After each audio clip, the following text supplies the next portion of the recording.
Count on a win. They have been very good on this floor. Let's take a look at the lineups.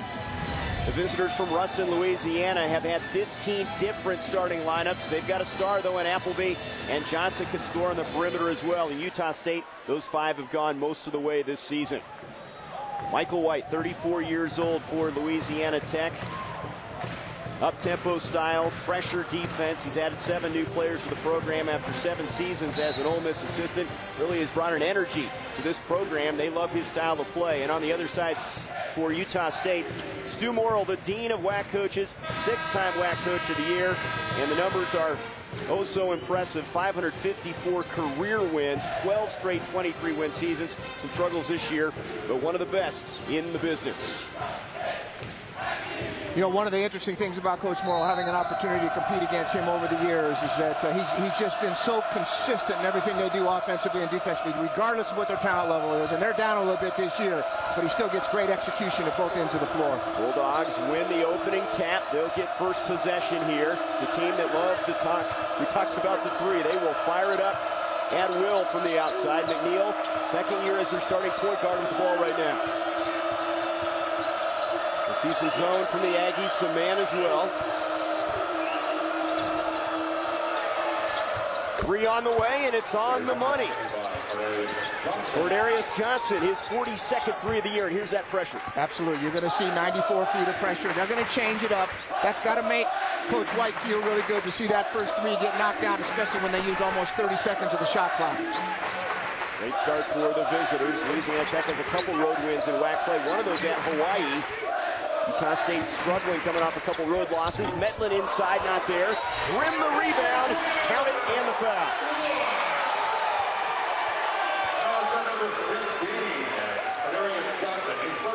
That's what we talked about earlier. Preston Medlin's ability to actually bounce it, get into the paint, either get a shot or find someone else. Great job offensive rebounding, but that's the difference between Preston Medlin and a lot of the Utah State 2 guards over the years, is that he has the ability to actually attack and create something, which is going to be real important against a La Tech team that really puts a lot of pressure on the ball. Completes the three-point play. The senior has taken a lot of the burden down low, of course, without Ty Wesley, without Nate Bendall, some of the big guys up front, without Brady Jardine. We'll get into that as this game wears on. Tough loss for this Utah State program. In the corner, Johnson. Over Berger, off the mark, Reed the rebound.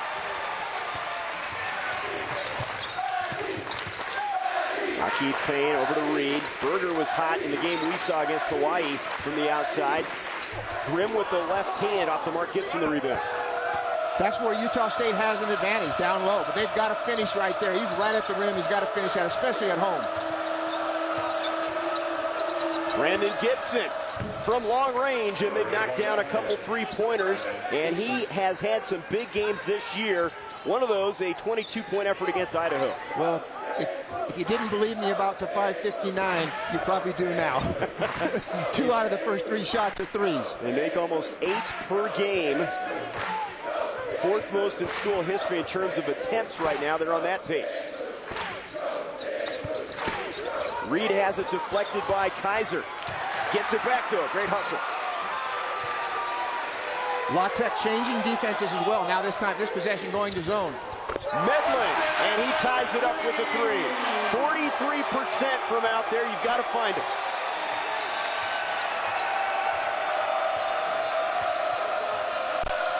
With outside shooting in the early stages here in Logan.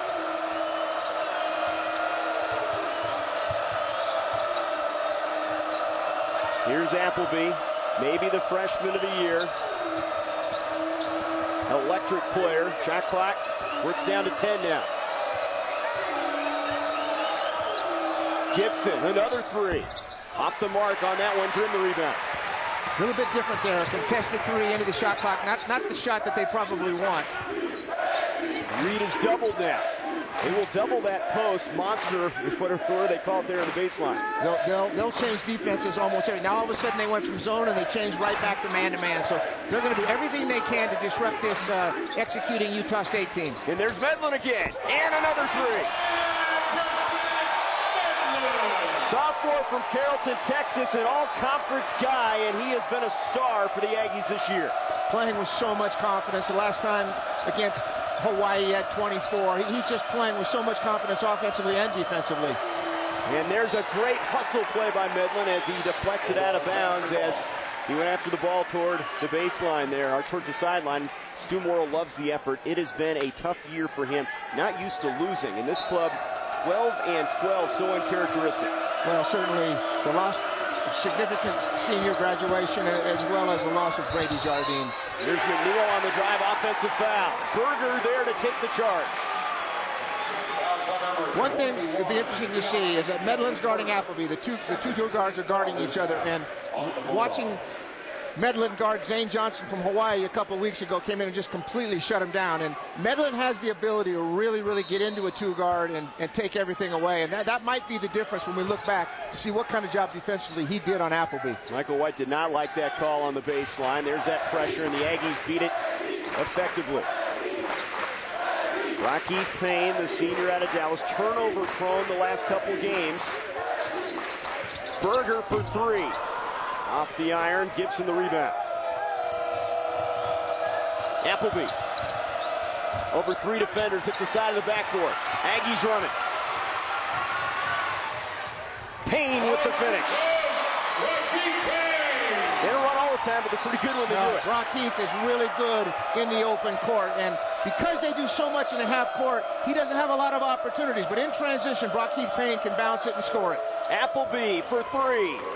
39%. He's on pace to break the Tech freshman record from percentage beyond the arc. And that stops an 8-0 run.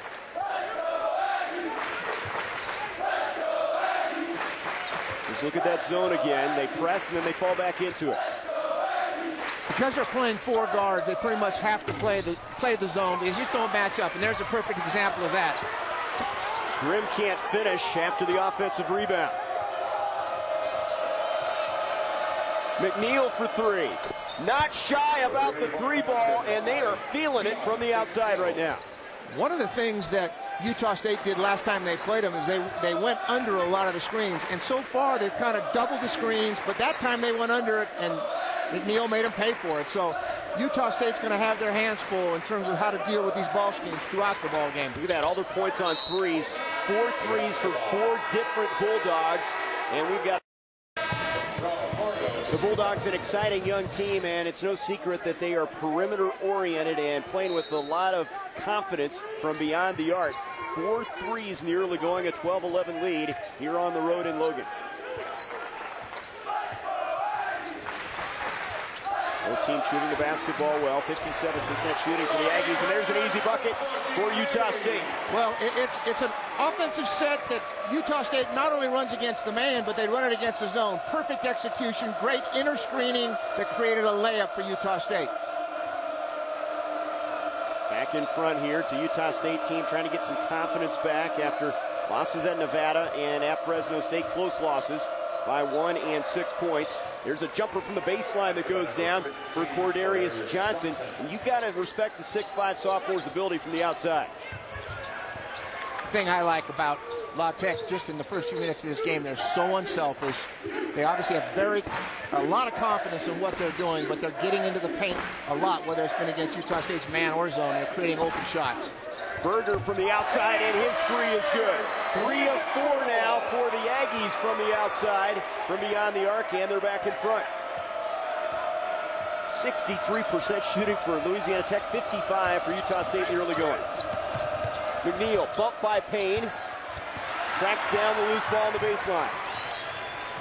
Underhand dish to Reed. Great execution in the half and in the full court. Remember, Brock Heath Payne was the preseason MVP of this conference, and I think they've kind of forgot about him a little bit because the team has been struggling a bit, and he's struggled a little bit, but he is a very talented point guard. First team All-WAC last year, averaged 12 points per game, different role this year, and there's a turnover by Louisiana Tech. 12:53 to go first half. Series history, it has been all Utah State. Aggies have never won here. First matchup, though, this year was a close one. Just a 4-point game in Ruston, and they had to hit free throws down the stretch to ice that one. It was a game that Louisiana Tech jumped out to a 20-8 lead, and had an opportunity late in that game, down 2 with just a minute or so. So they had opportunity to win in Louisiana. Berger picked up by Appleby. Off the mark. Johnson rips away the rebound. Baseball pass ahead to Appleby. And he can't convert with the left hand. Good look ahead that time. Well, Utah State didn't do a very good job in terms of transition defense. He just didn't get back.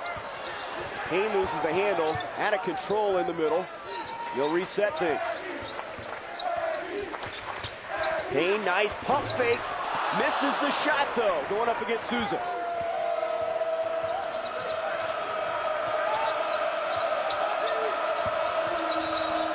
Johnson, and that's going to be Reed picking up the foul right there. And that's the first team foul on Utah State at the 12:01 mark. One of the challenges for Utah State, especially defensively, is that their four-man's going to have to guard a perimeter player and someone that can bounce it, can shoot the three, and that's not something that they're normally seeing game in and game out. So they'll have to make that adjustment, and they're going to have to gap a little bit, not to give the dribble up, but this team shoots it so well, it's hard to do that at times. Speedy Smith on the floor now, along with Gaskins, the senior, the Ole Miss product. He's got it right now.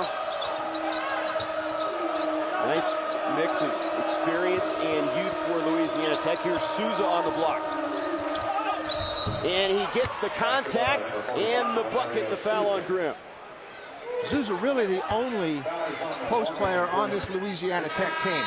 And the coaches love his footwork and the things he does down low. It's just really hard for him to play this up-tempo offensively in terms of getting more possessions, but defensively to try to create turnovers and then to take good shots. And so far, it seemed to be doing a good job of that. Utah State needs to handle the Bulldog pressure defense, and they've done a good job of that. You have no turnovers at this point in time, but they're not doing a great job guarding the three-point line. We'll have to see how that develops. Good offense from both sides. There's that pressure again. We've had 5 lead changes here in the first 8.5 minutes. Medlin goes past Gibson, misses the shot, followed by Berger isn't there, and the Bulldogs run it. Smith in the middle. Gaskins for 3. Souza gets the rebound, and they'll reset it to Gibson. He's off the mark, and Clifford pulls one down.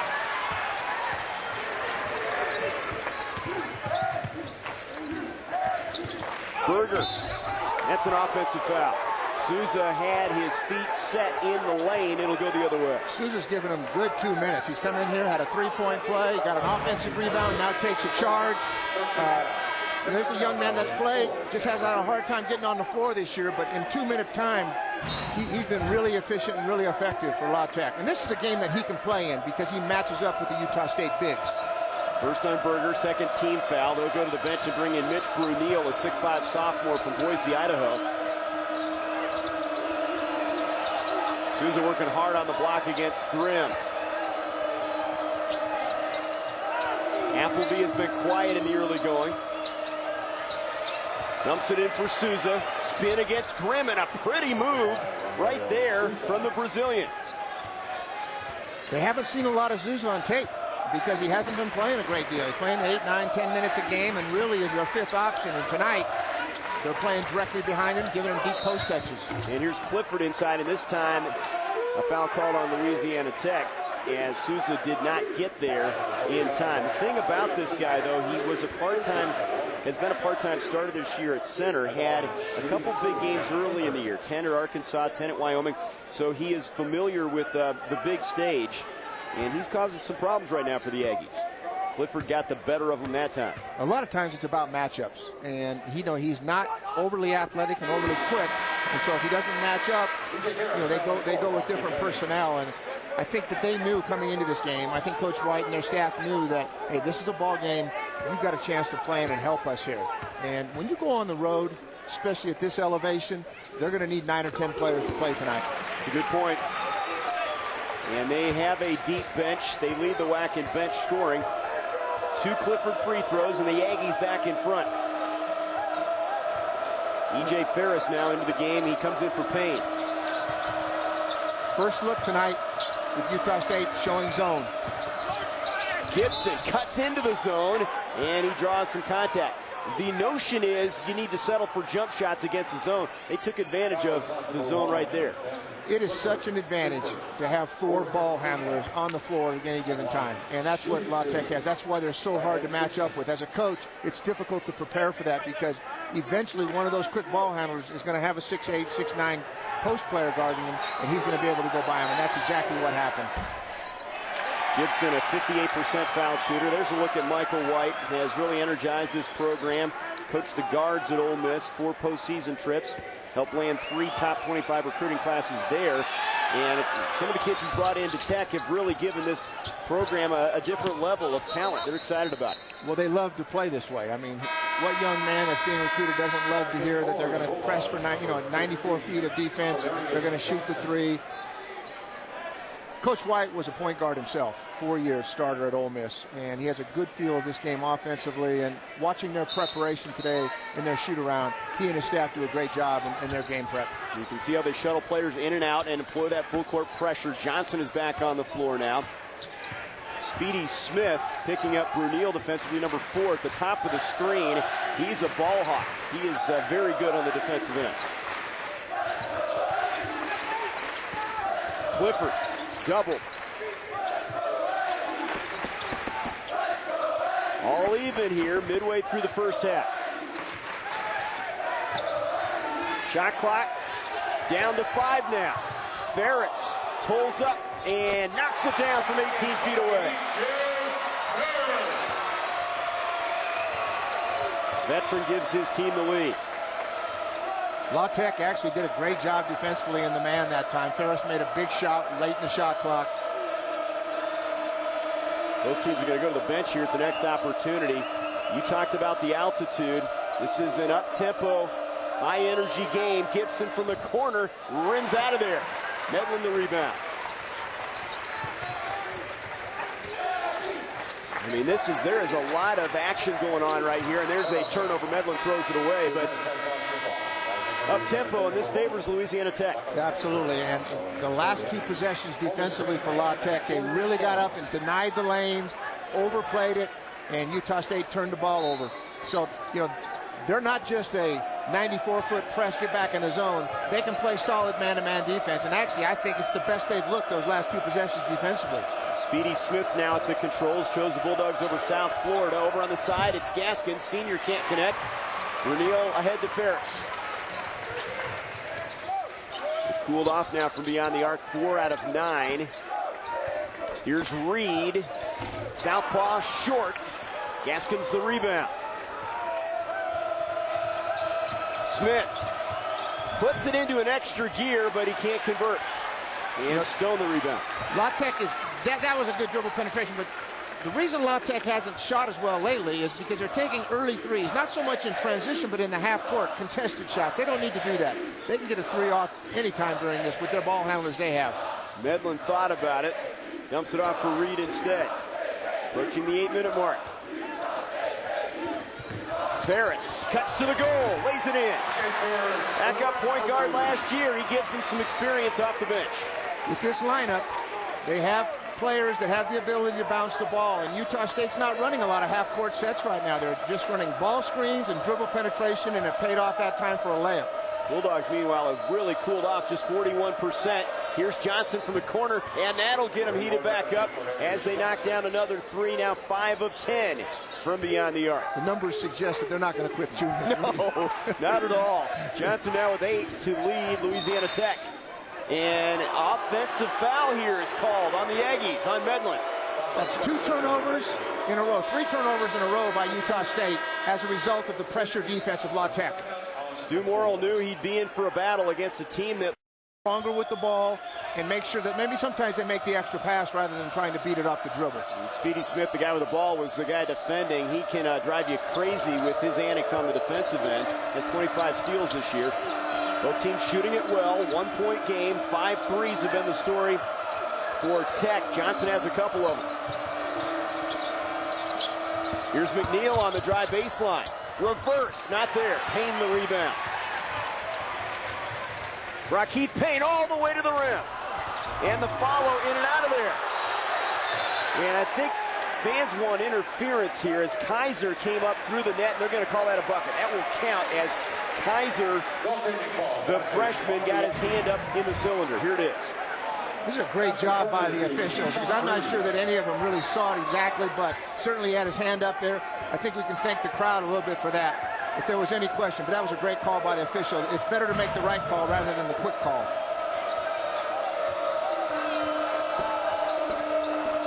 McNeil picked up by Payne. Kyisean rolling to the bucket, and he puts it in. They are really excited about his potential. Freshman from Lancaster, Texas, 42 blocks, second in the WAC. But if they can get that on the offensive end from him, he could be special. Well, he's got good length, good athleticism. It's just a matter of getting some experience. Their ball screen motion has been very effective tonight in terms of getting them open shots and also getting them to the rim. Ferris for three. And he's been a big story in the first half off the bench. The junior from Newark, California. You know, EJ played at College of Sequoias right there in Central California, not too far where I coached in Fresno, and so I had an opportunity to actually watch him play, and it's nice to see him having some success because it's difficult to come off the bench and knock threes down and knock shots down, and he's done a nice job of that this year as a role player. He's 3 for 3, 7 points in the first half, and Stone trying to hedge out, bumps Speedy Smith to pick up the foul right there. And again, both teams are going to the bench. We're going to see a lot of this as the game wears on. No play. They've got to play 2 games in 2 nights. I mean, Utah State, even though they're at home, they're playing Thursdays and Saturdays, and it's certainly a much more difficult task for La Tech. You know, that last foul by Stone, not a real intelligent foul, to foul 35 feet from the basket on a screen. You know, he needs to show hard and then back off a little bit. It's his first 16 fouls now on the Aggies. Next one puts him in the bonus. Reed hounding McNeil. 3 on the way, short from Appleby, but they punch it out to McNeil. Good play by Souza. Against Grimm, the Brazilian with the left hand, and playing with confidence from Mario Souza, a guy that did not get the start tonight. It's been Souza instead of Lewis on the low block. Well, the game prep normally for Utah State defensively is to monster double team the low post, but I don't think that Souza's done enough to kind of legitimize playing that way, but I suspect that you might start seeing some double teams. Aggies shooting 50%, up by a couple. Now a foul, offensive foul called on Reed, and that's team foul number 7. It goes the other way. That's his second. Such a contrast. I mean, a lot of screening from Stu Morrill's team in this pressure defense chaos from Louisiana Tech. Well, we can see here, and what happened, the reason that was called an offensive foul, he had his feet squared, and then as they came off the ball screen, he turned his shoulders into the defender, and that was a legitimate call. Now, Michael White is in a conversation over on the far sideline about something. And they're going to go to the monitor here for a review. Just under 5 minutes to go first half. And this might be a look at what Reed did on this play. Did he get an elbow up on this? No, you know, he had both arms down. That was a legitimate screen. It was just an illegal screen because he shuffled his feet. Yeah, no intent to injure, obviously, on that play. So the officials reviewing. Is that what they're reviewing here, you think? You know, just to make sure? That or it could be a shot clock. I mean, it's got 35 seconds on the shot clock. I'm not sure. But they're having quite a lengthy talk about it. Well, this has been a well-played first half, though. And they want to see the whole possession. So here, let's take a look, Coach. Payne got knocked down. McNeil getting knocked down as well. You know, I have not seen anything that would legitimize going to the monitor looking for some kind of flagrant 1 or flagrant 2 foul. You know, one thing you got to say, though, is the peskiness of Louisiana Tech. They can frustrate. But you're right about La Tech. When you're defending 94 feet and you're trapping and you're overplaying, you know, there's a lot of fouls that don't get called just because you're doing it so often. I mean, the officials can't pick every single call up. And I think that there's going to be some frustration I guess we'll have to get some clarification on that later. No free throws.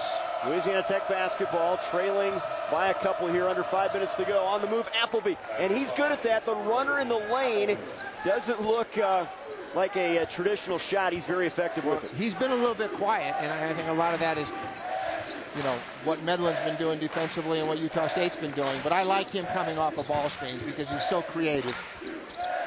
Picks up Berger defensively. This trip down. The double feeds Grimm, and there's an offensive foul. Johnson there to take the charge. The big man turned his back to him. And that's team foul number 8. Second on Grimm. I think what happens, you give the ball to post players, and really he was out of control. That's a difficult place to put Grimm in. I mean, he's just not capable of handling that there, and ends up being an offensive foul. We're tied for the 5th time here in the first half, approaching the 4-minute mark. Rolling to the bucket, Souza, and he's fouled. Clifford's going to pick up the personal. And they have found something with the big man. He is getting involved on a lot of trips here in the first half. He really has been the difference maker in this first half. I mean, they're getting production out of him where they're not getting it normally.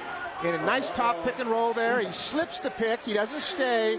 And help's not there from Utah State. And consequently, he's shooting 2 free throws. Clifford's second. Souza from the line this year, 59%. You see Stu Morrill, you know, he was thinking we're not going to have to deal with a lot of post presence tonight. Guess again.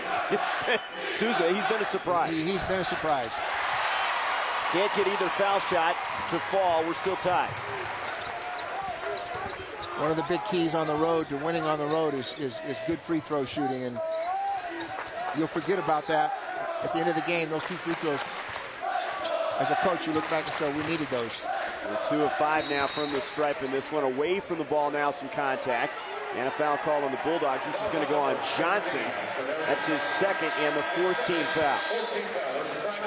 It has slowed down considerably after a hectic few minutes to open up the game. 3:57 to go. Appleby, maybe the freshman of the year in the WAC, shows his ability. Here in Logan, you see in the blue shirt there just sitting down, Brady Jardine. Some sad news for the Aggie family. Career-ending foot surgery, the school announced Monday. 94 career games, 10 starts. They were hopeful he'd be back to be a big player for them next year. Second team WAC all preseason pick. No longer with the program. Great career as an Aggie. He is, and instead of being 12-12 right now, they'd probably be 17-7 if he were playing, because he defends, he rebounds, and he scores. He really was the foundation of this basketball team this particular year. So losing him was really, really difficult. Injured his foot against Southern Utah. There's a look at what he did. A dual major. He's going to be successful in whatever he does in life. But what a career at Utah State. Well, certainly 18 career double-doubles tells you that he's an active player. He's so athletic. And 70 block shots for a young man that's not 6'10 or 6'11 says something about his timing and athleticism. He had a dozen points in that early season win against BYU. And this game has slowed down to a snail's pace here, Coach. It has developed into a real slugfest on the defensive end. It's gotten really physical, and I think the whole... Lewis is going to come in for Souza. There he goes. You know, going back to... we'll get back to that official's call on what looked like might be a flagrant 1 foul, but you're absolutely right. There is a lot of physical contact. And that's the way Louisiana Tech plays, and to be honest with you, that's how Utah State plays. They set hard screens. They show hard in their double teams on ball screens. Payne from the outside off the mark. Gibson the rebound, and both teams have cooled off now from the outside. Kind of a tough shot there. It was contested. He didn't look committed to shooting it. It was kind of almost like an afterthought, and I think that's the reason it didn't go down. If you're the Bulldogs, you have to be pleased where you sit right now at the 3-minute mark. Lewis backing in on Grimm, and he travels. That's good defense from Grimm. He stood his ground. Well, and good post players get down low, they get their knees bent, and they defend with their chest rather than their hands and their arms, and that's exactly what Grimm did, and Lewis turned it over. 3 turnovers now on the Bulldogs, 5 in the game for the Aggies. There's a look at the numbers as we have 2:45 to go. Shot from Medlin is good from the baseline, and he gives him the lead. Utah State has not had a lot of two guards that can create shots off the dribble, and Medlin's been that guy for them this year, and he's had to do that. With Brady Jardine not playing, someone's had to step up, and he's been that guy. He leads them with 8 now. And a foul called on Payne, trying to stay with McNeil in front of Coach Morrill. And that is free throws. 2 shots coming for Keon McNeil. It's got to be tough for Brady Jardine watching, because he really felt that maybe next year, if things worked out right, he would be a big part of this program. My conversations with Brady 2 weeks ago when we did the Hawaii game here, he was so excited about coming back, and he was telling me about his therapy and how things were progressing. But in recent therapy sessions, they've gotten some second opinions. They realize that competitive basketball is not going to be what he's doing. He's going to have to start doing things like I do. Golf, walking, treadmill is more about elevation than it is speed. You and I. There's a miss by Appleby on. They had an opportunity off the missed free throw. Out of bounds, it will go to Utah State.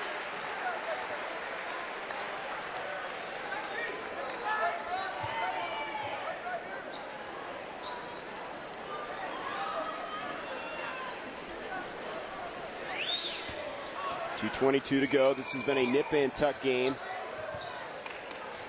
7 lead changes, and now Payne is fouled in the backcourt by Gibson. That's team foul number 7. I think La Tech right now, the trapping is good, but the reaching and the moving in the feet isn't. I mean, they're quick enough and athletic enough. They don't need to steal the ball every possession. I think La Tech's situation right now is make it difficult for Utah State to get into their half-court offense and make them create shots off the dribble, which is not something Utah State likes to do and is accustomed to doing.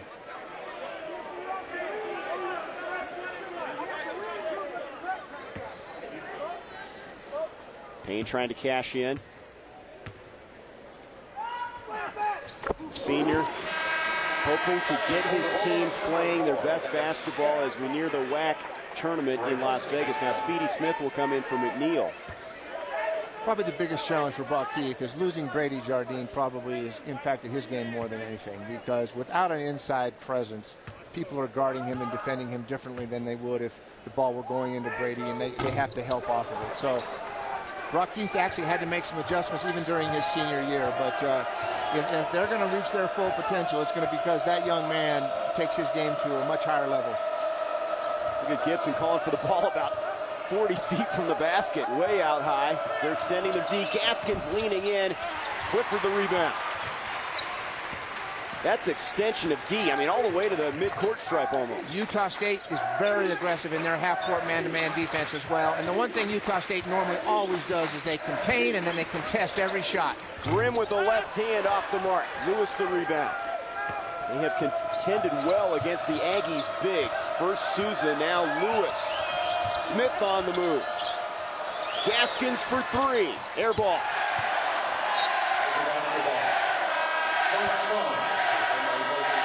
He's not a bad shooter, just well off on that one. 37% from beyond the arc. Well, Utah State has a real advantage here down low if they can find somebody that can score down there, because La Tech is just single coverage, playing dead behind him, giving them deep post touches. But so far, Utah State hasn't been able to capitalize on that. Medlin for 3.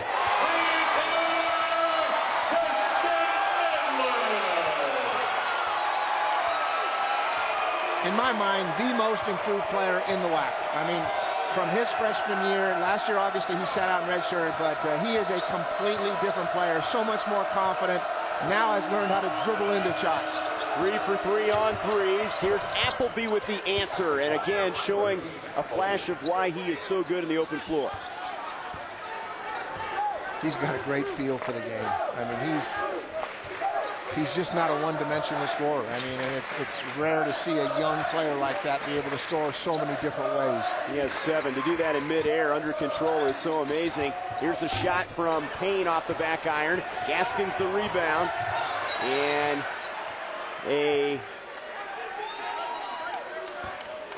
what do we have here? A turnover. Is a backcourt violation called the Bulldogs. A little bit unlucky, just lost control of it, and I think the ball bounced back and hit the half-court line.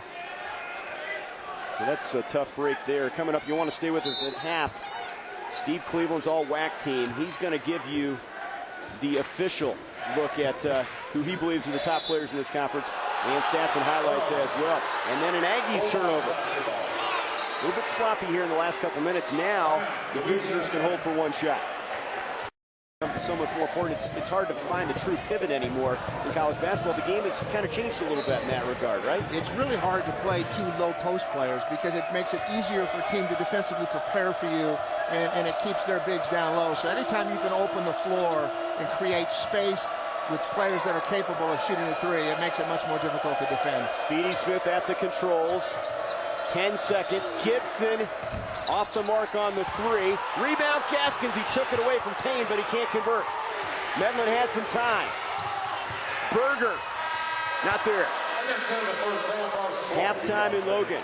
It started off as an offensive showcase. Defense setting the tone late, and Preston Medlin continues to impress with a double-figure game again. 3-point lead for the Aggies. Well, and I think in the last 6 or 7 minutes of that, it's away from being in the upper tier of the WAC, and so I think they're a competent team. In watching them practice today, you can tell that they believe in what Coach White's teaching, and they believe in what their abilities are. Aggies get the first opportunity inside. It's Reed, short with the left hand, and Gibson the rebound.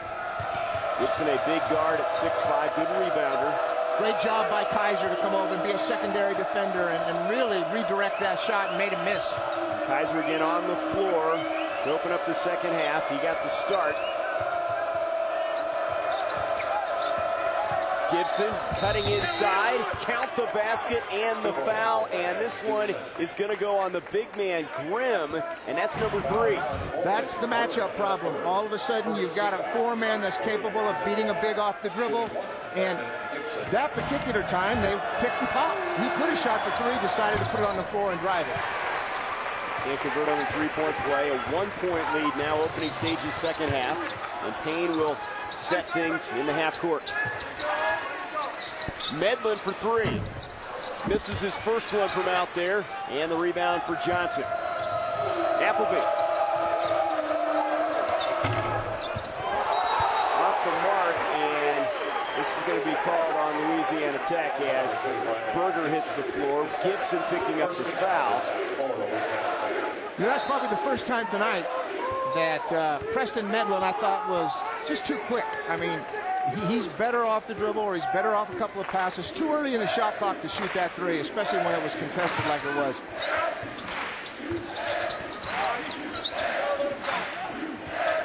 Set a screen for Medlin. Pick and roll back to Reed, and he's fouled. Can't convert on the bucket.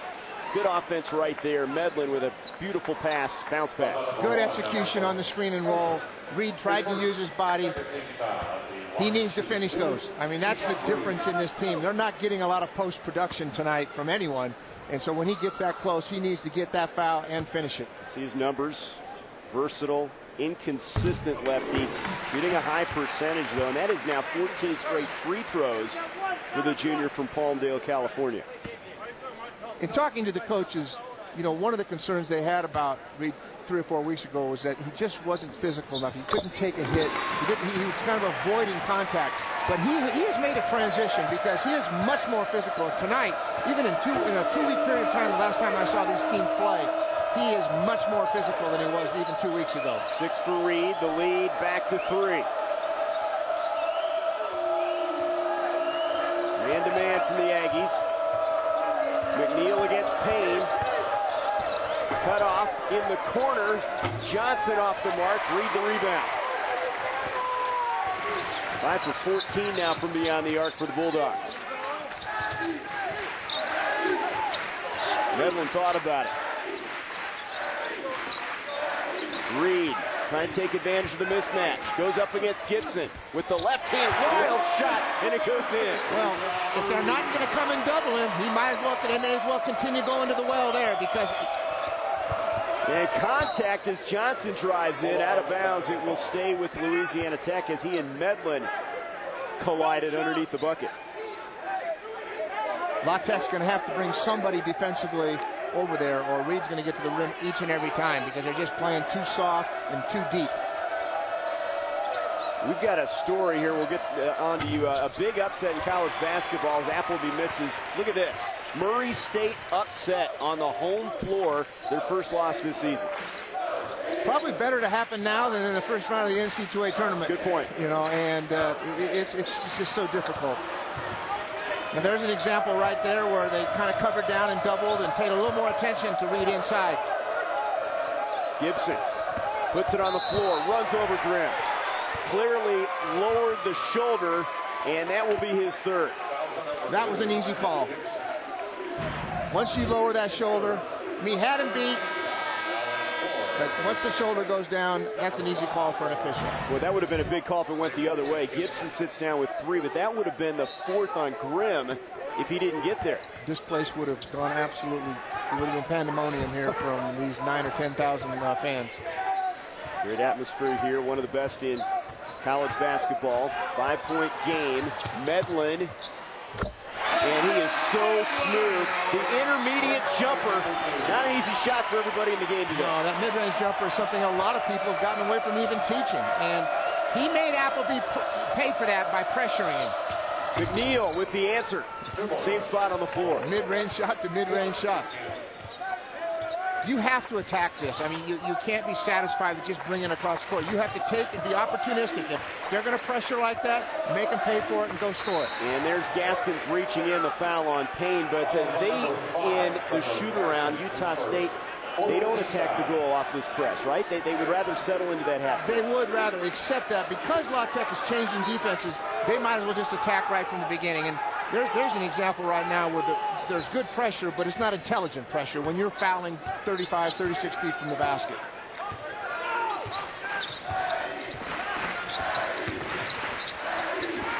Berger over McNeil, and he gets the bounce. Good intelligent play there. Took the pull-up, thought about going all the way, knew there'd probably be a charge. 5 points for the sophomore from Medford, Oregon. Here's McNeil. He's hit 2 in a row. That's a three-pointer. And they keep hanging in there. They're down 4 now. You know, when you've shot almost 600 threes, and you've done it so often, a lot of people will look at that shot and say, no, that's not a great shot. But you know what? That is their shot. That's what they do. And they play with a lot of confidence, and it's not out of character for him to take those kind of shots. Say muscle memory there. Yeah. Payne leaning in. Acrobatic shot and a beauty from the senior from Dallas. Good upper body strength to be able to pull that shot off. Payne with 5 points now. The lead back to 6. Inside Johnson. Contact and an offensive foul. And Grimm again standing in front with good position.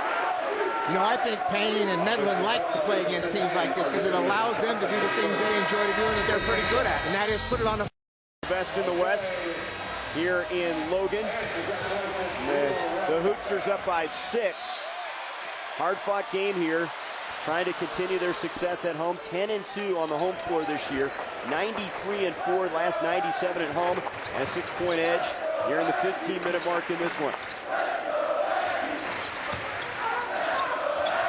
La Tech played a lot more man-to-man this half than they did the first half.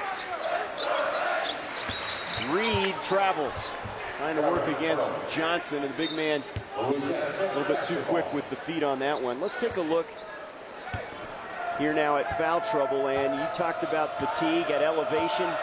Well, I think Johnson and Gibson's fouls have been more about decision-making, and because they've been more about offensive fouls. They just need to be under control, even when they do beat the bench. Just pull it up and take the pull-up jumper rather than trying to finish it right at the rim.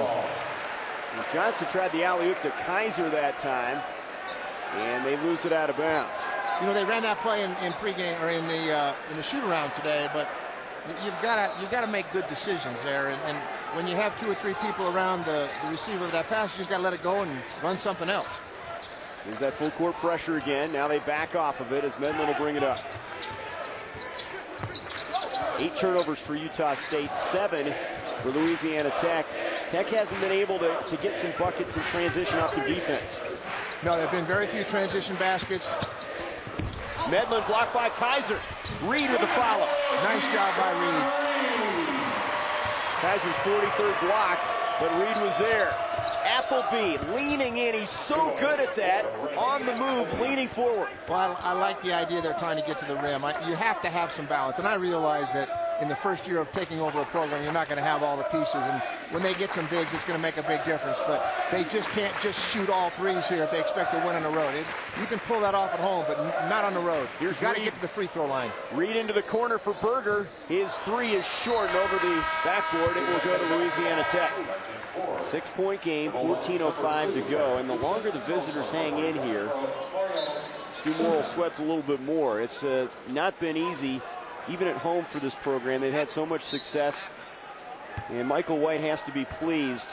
They lost by 11 at New Mexico State without Trevor Gaskins, who was suspended for a team rules in that one. Well, I think certainly Coach White's done a great job with this group, but I think maybe Stu Morrill's best coaching job since he's been here. Good point.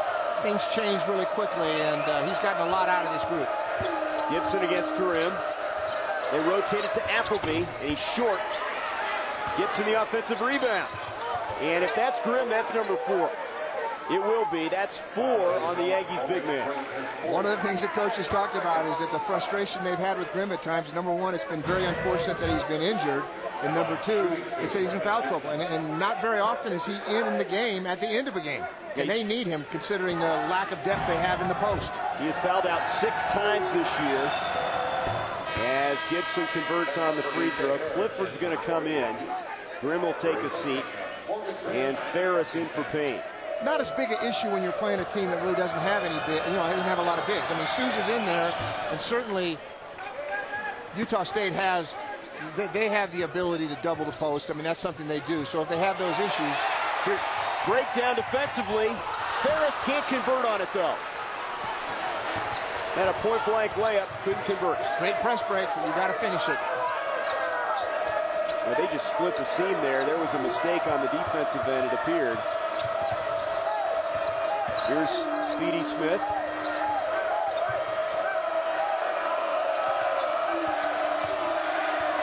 Gaskins has been ice cold shooting it. Going to drive it. Misses another one. Clifford the rebound.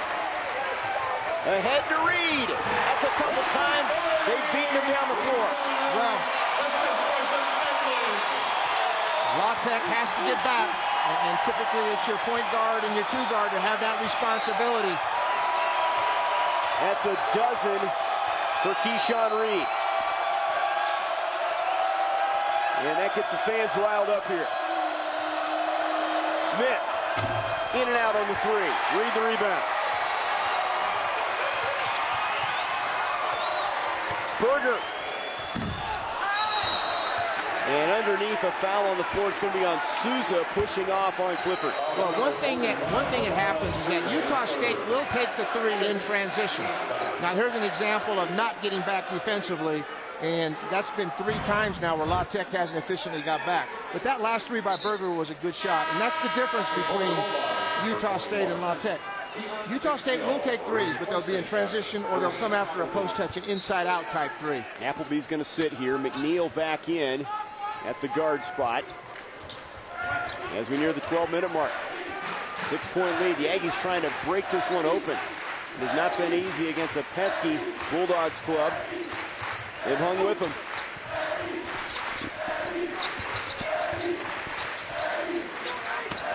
Reed against Gibson. There's the mismatch.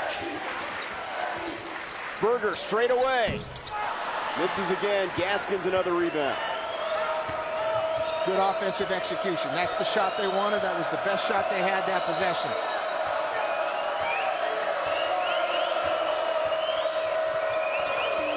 McNeil. Sousa calling for the ball on the block. He's got it. Good rotation into the corner. The 3 missed by McNeil, but Sousa is fouled underneath. That's going to be Medlin picking up the foul. That's his second. You saw Utah State's defense there. When Sousa got the ball, Reed came over for the double team. And you can see that's how they're going to defend that now. They're not just going to let him go one-on-one. Stu Morrill's team shooting 48%, leading by 6. The transition game has helped him out. Reed with the finish.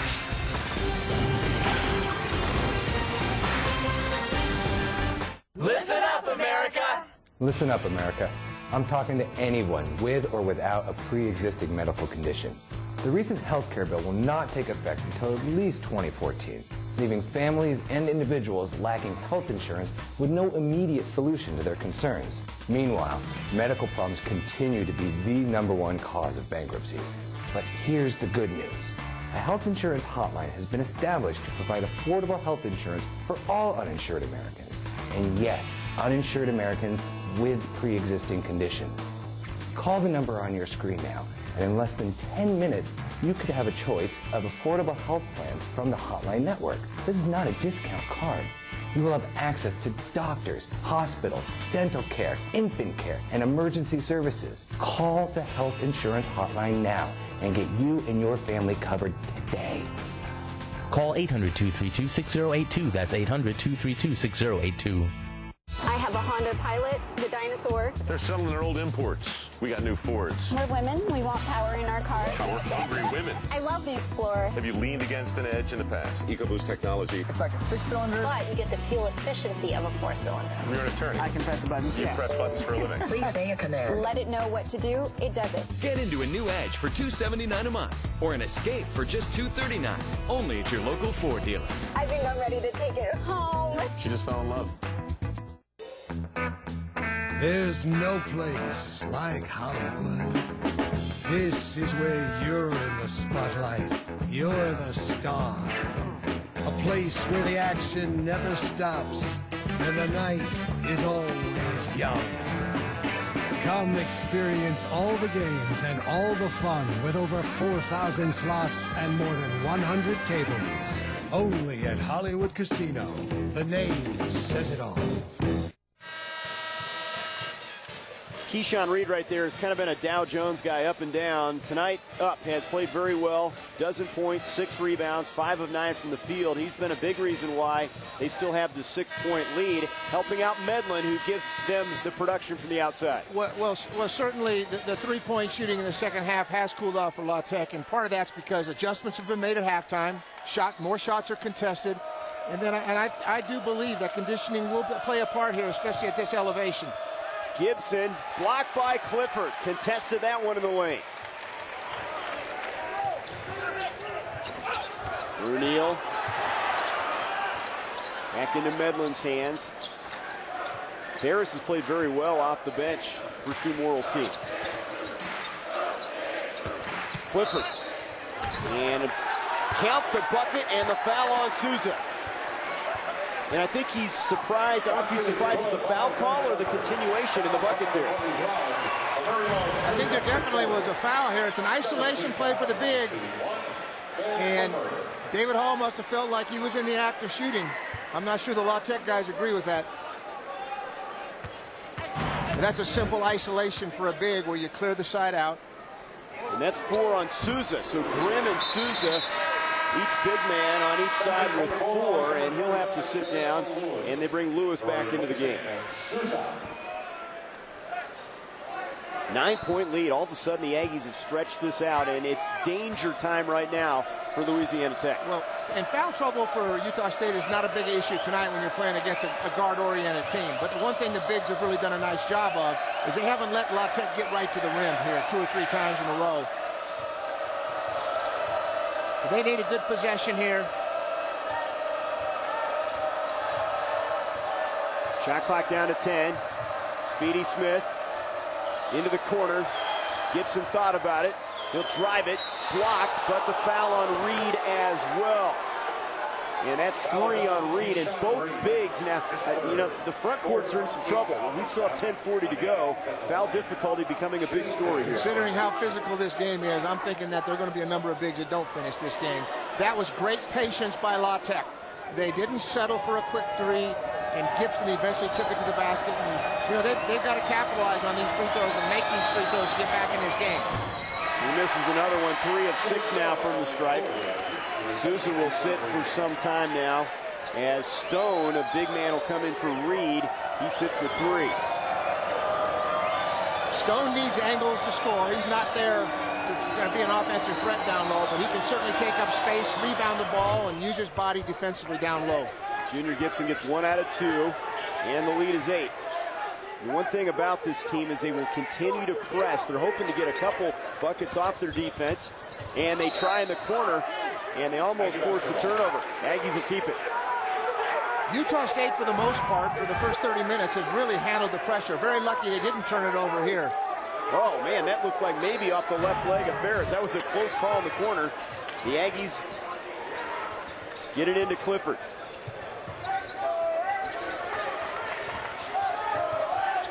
Ferris with Speedy Smith hounding him. Approaching the 10-minute mark. Medlin. Oh, man, has he been absolutely sensational from out there. 4 of 5 from 3, 6 of 10 from the field. That is Utah State's what they call false motion, where they just move the ball around, and then they run a set. Not tonight. They run that false motion to a bounce to a 3 by Medlin. Double-digit lead. Gibson blocked by Clifford. Gets it back. And a foul call. On the floor, it's going to go on Clifford. Number 1, Ben Clifford. That's the 15th foul. And that's now 4 on Clifford. Ferris comes out and Payne back in. Tech does continue to keep driving it. You mentioned it earlier. And they're getting people in foul difficulty. The problem is they're down 11 now. This game's getting away from them a little bit. They're not able to get stops at the other end, and that's what's critical. You have to get stops on the road to win on the road. And they're just 6 of 18 from three-point land. Here's Gibson for 3. That's short. Smith the rebound. Everything is short right now, and that usually is reflected by legs. They've lost their legs a little bit, lost their strength. Even Appleby's last 3 was more of a push shot than a jumper. Gaskin's looking for his first bucket, in and out. He's 0 for 7 from the field.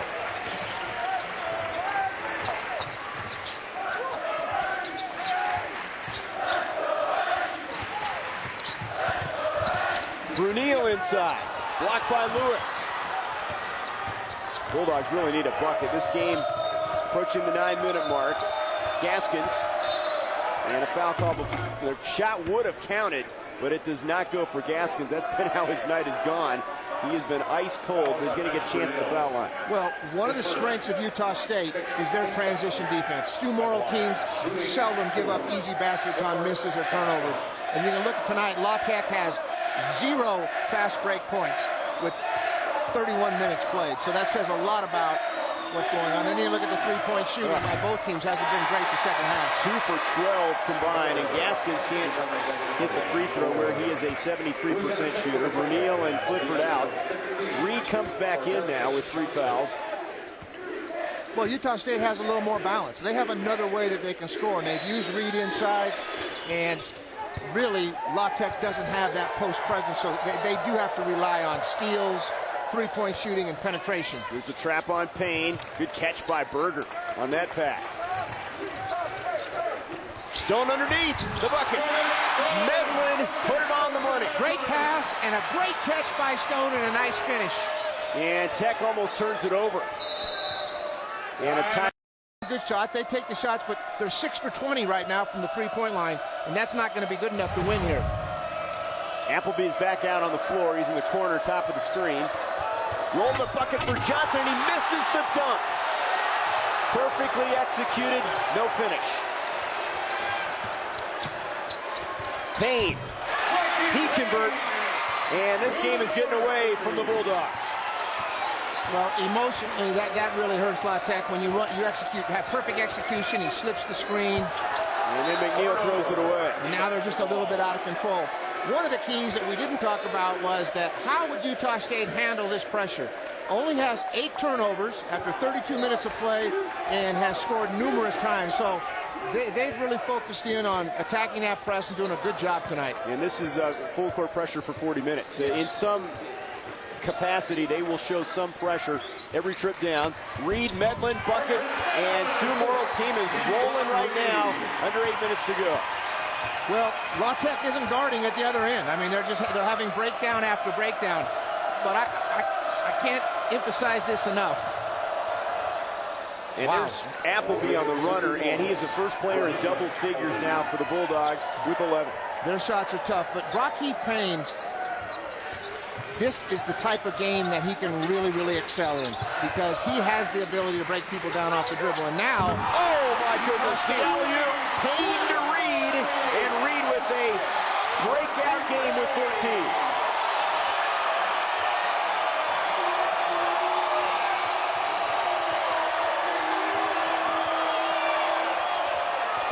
Appleby banks one home. That's a two-pointer just inside the arc. La Tech's not going to be able to just match baskets with them. They're going to have to get some stocks. And, you know, they're so used to overplaying and denying that Utah State's really taking advantage of their overplay by backdoors, lobs, and dribble penetration. And away from the ball, Reed and Johnson bump into each other, and Johnson's going to pick up the foul. And that's 4 on Cordarius Johnson. 6:53 to go. Outside shooting has been good. 6 of 12 for the Aggies. And the inside play as well. Payne to the southpaw, Kyisean Reed. The big finish. Their spot in the WAC tournament. Well, you get a better seed. They've got this be the first of 5 consecutive home games. And so this can really establish this team and get their confidence back as they prepare for the tournament. They're not going to win the conference, but if they could somehow find a way to finish in the top 3 or even the top 4, get themselves a good seed, it's all about preparing for that weekend. There's no one in this league that's going to the tournament unless you win that tournament. That tournament is going to say it all. It's a one-bid league team, league this year, and why not prepare for it? And Utah State playing very well tonight. They lost to Nevada by 1 point on a Deontay Burton off-balance 3. They beat Hawaii here, an impressive win we saw here in Logan. And a big ball game Saturday night. Yep, against New Mexico State. There's Gaskins with the finish inside, and they will continue the press. Still, with 6:20 to go, a lot of time for the Bulldogs, but they've got to get some stops. Despite Utah State's really not having a dominant post player, tonight they have 32 points in the paint. Reed has a lot to do with that, as well as Keith Payne and Medlin, who've gotten to the rim. The 32 to 14 in the paint. Here's Reed again, bumped by Gibson.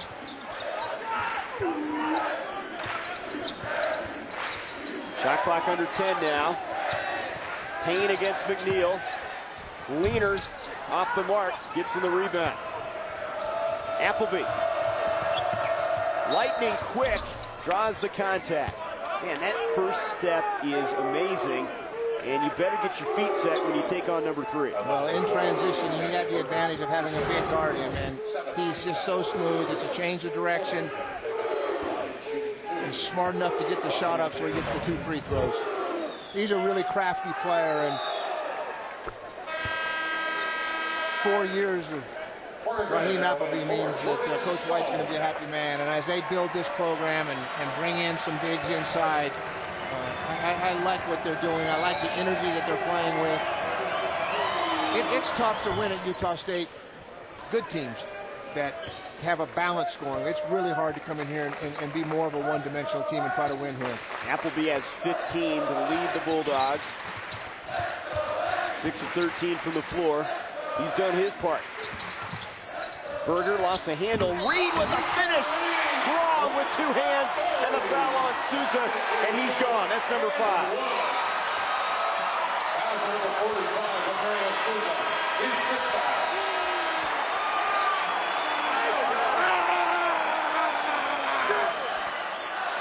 Tell you what, if they get Reed to play like this in the WAC tournament, look out. Well, Berger made this happen. I mean, his intentions there was to draw 3 defensive players. He did just that. It got a little bit deflected. They got a little bit lucky. But certainly Reed has got to get great confidence from this game. But he's going to need it because against New Mexico State on Saturday, he's going to see 6'10", 6'11", 6'9". I mean, New Mexico State has great size. The night done for Souza. Reed has had some flashes this year, Coach, where he's been sensational. 27 against Kent State on 11 of 12 shooting. 21 against San Jose State. 16 and 10 against Fresno State and 3 blocks. He can have these breakout performances. He's doing it tonight with 18. Well, if he can score 15, 16 points a night for this ball club, it makes Utah State that much more difficult to guard because Berger and Medlin both right now are playing with so much confidence. Kyisean now has 4 points after that bucket in the lane. Ferris into Payne's hands.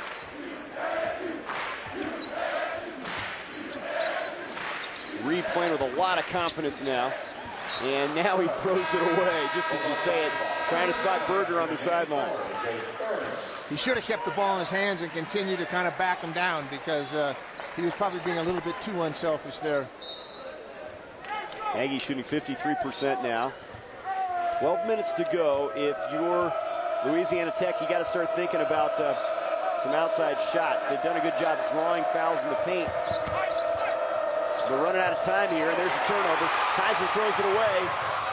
Payne converts. 9 points, 6 assists, having a big night.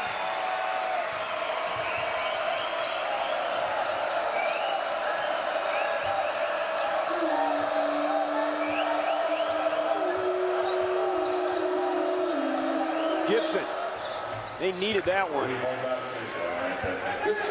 You know, as difficult as it's been for La Tech, who's shooting in the 37% from the field, 30% from the three, and 50% from the free throw line, it's really been at the other end defensively. I mean, Utah State shooting above 50% from the three and field goal percentage, and it's hard to win on the road if you're going to give up 50% shooting. Gaskins goes down. They'll work that shot clock down to 10 now, under 4 minutes to go, up 11.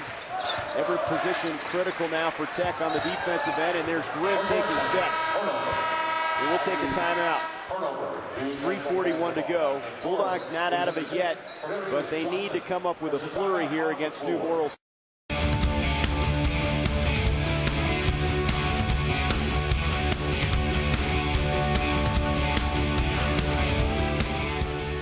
Point game here in Logan. Physical play on both ends for both teams. Good shooting early, but the Utah State inside game has been the story of late. 36 to 18 points in the paint, and they have a comfortable lead here with 3:41 to play. Tech's shooting has gone south, and now we understand there's a clock issue as we welcome you back with 3:41 left. And they'll try to get that rectified here. You know, we talked about how impressive it is seeing the fans here and the truly one of the great home court advantages in college basketball. You talk all you want about Duke and Kansas and North Carolina. These numbers are right up there with some of the greats in college basketball. Well, it starts with great, very, very good players, great coaching, and a team that really doesn't get near the credit they should defensively. They make it so difficult, and tonight's a perfect example of that. And that Kaiser dunk draws him within 9. Still in the ballpark, trying to make a run here, a flurry at the end.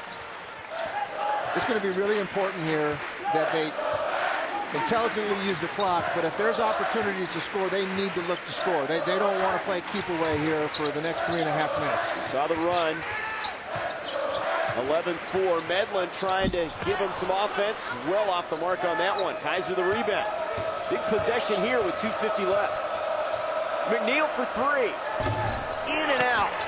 That would have been a big shot for the Bulldogs. Reed with another rebound. His 9th of the game. He's done it all night. There's nothing, they need a 3 to get them going. Come hard to every catch and then be strong with the ball. Those are the things they're talking about here. You don't want turnovers. You want to get to the free throw line or get to the rim right now. You take a 3, but that 3 will be late in the shot clock. Both teams in the bonus. See how much of this clock they use. They go into Reed. He has the mismatch against Gibson. And he's bumped and called for the travel. Empty trip that time. He had 12 seconds on the shot clock left there. Good execution. They got the ball where they needed to get. Reed just needed to go right at him. Tech's got to start thinking 3 here. Well, Utah State's gone to a little full court contained trap themselves. Gibson rattles home the 3, and it's a 6-point game with 2 minutes left. He has 15. He and Appleby the co-leaders. And a little bit tight here in Logan. Utah State's lost some close ball games, and in talking to the coaches, they've talked about who wants to take the big shot and make the big play. Medlin to Reed, and he continues an amazing play near the rim with that reverse. There he is right there. Appleby, short. And Clifford the rebound, and he's fouled by Kyisean. They drew within 6. Closest since it was 49-43, and then this big bucket. Well, great control of the body, good finish. He's got a lot of confidence tonight.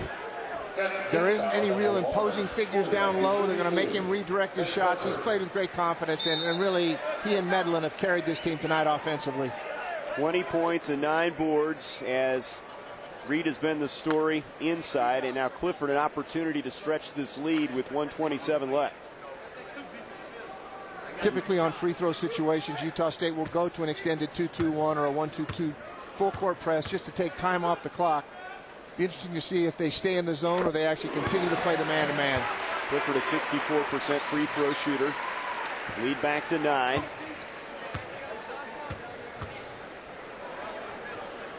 He has been their 6th man this year, and he gets them both. Back to a double-digit lead.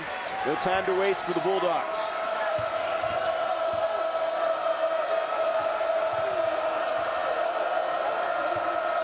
McNeil sees a lane. Stripped by Payne momentarily. Johnson from the corner. Short. And Payne has the rebound. And now they will work the clock under a minute, and they can see the finish line. Absolutely. You know, Utah State went to the zone that time, and it just forced La Tech to take 8-9 more seconds off the shot clock than they wanted. This team on the way to move into 11-2 at home. Medlin inside. He has 20. The Medlin and Reed show tonight in Logan.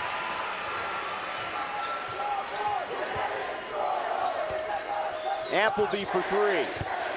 That's an air ball. Well, this Bulldogs team very young. Appleby a freshman. Speedy Smith a freshman.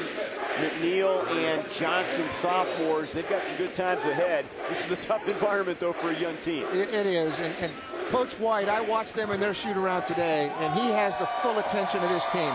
And he may only be 34 years of age, but he was a point guard for 4 years. He was at Ole Miss for 7. He's prepared for this experience, and I see him having a bright future at La Tech.